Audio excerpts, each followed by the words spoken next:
नमः शिवाय मित्रों, स्वागत है आपका हमारे चैनल तीज त्योहार और कथाएं में। मित्रों, मंगलवार को भौम भी कहा जाता है, इसलिए जो प्रदोष व्रत मंगलवार के दिन पड़ता है वह प्रदोष व्रत भौम प्रदोष व्रत अर्थात मंगल प्रदोष व्रत कहलाता है। तो मंगल प्रदोष व्रत के दिन जो भी व्यक्ति भगवान शिव की पूजा करता है, जो भी व्यक्ति हनुमान जी की पूजा आराधना करता है, उसे अक्षय पुण्य की प्राप्ति होती है। कहा जाता है भौम प्रदोष व्रत के दिन यदि आप हनुमान जी को सिंदूर चढ़ाते हैं तो आपको कर्ज से मुक्ति मिलती है। ऐसे अवसर बनते हैं जिससे आपको कर्ज से मुक्ति मिल सके। तो आइए आज हम पढ़ते हैं भौम प्रदोष व्रत की कथा। तो बोलिए भगवान शिव शंकर की जय, भगवान श्री हनुमान जी की जय, भगवान श्री गणेश जी की जय। एक बार की बात है, एक नगर में एक बुजुर्ग महिला रहती थी। उसका एक ही पुत्र था। वृद्धा की हनुमान जी पर गहरी आस्था थी। वह वृद्धा हनुमान जी की अनन्य भक्त थी। वह प्रत्येक मंगलवार को नियम पूर्वक विधि विधान से व्रत रखकर हनुमान जी की आराधना उपासना करती थी। एक बार हनुमान जी ने अपनी इस भक्त उस वृद्ध महिला की श्रद्धा और शक्ति का परीक्षण करने का विचार किया।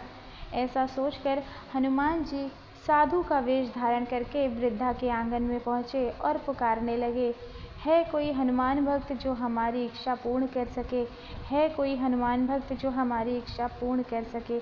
आवाज़ उस वृद्धा के कान में पड़ी। पुकार सुनकर वह बाहर आई और साधु जी को प्रणाम करके बोली, बोलिए महाराज।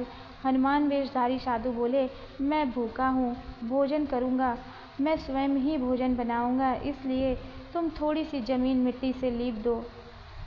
वृद्धा दुविधा में पड़ गई, क्योंकि मंगलवार के दिन ना ही वह मिट्टी लीपती थी और ना ही मिट्टी खोदती थी।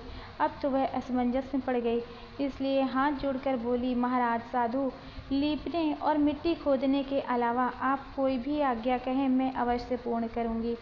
साधु ने सोचा और फिर सोचने के बाद वृद्धा से कहा, तू अपने बेटे को बुला, मैं उसकी पीठ पर आग जलाकर भोजन बनाऊंगा। अब तो वृद्धा अपने वचन हार चुकी थी।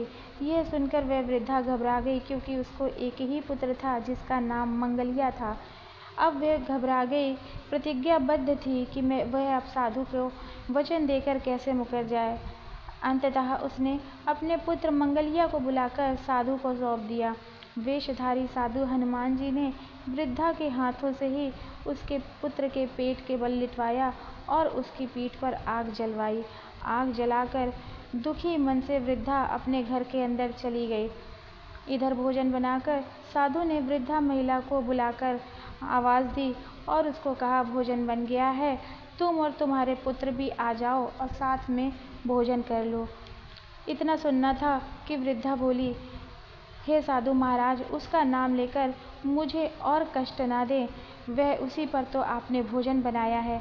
लेकिन जब साधु महाराज नहीं माने, फिर से उन्होंने कहा कि नहीं, वो मंगलिया को पुकारे। तब वृद्धा ने अपने पुत्र को आवाज़ लगाई। मंगलिया का नाम लेते ही वह अपनी माँ के पास, वह बाहर से हंसता हुआ अपनी माँ के पास आया।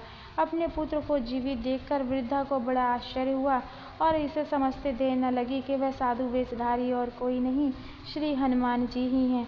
वह साधु के चरणों में अश्रुवत होकर गिर पड़ी। तब हनुमान जी अपने वास्तविक रूप में प्रकट हुए और उस वृद्ध महिला को भक्ति का आशीर्वाद दिया।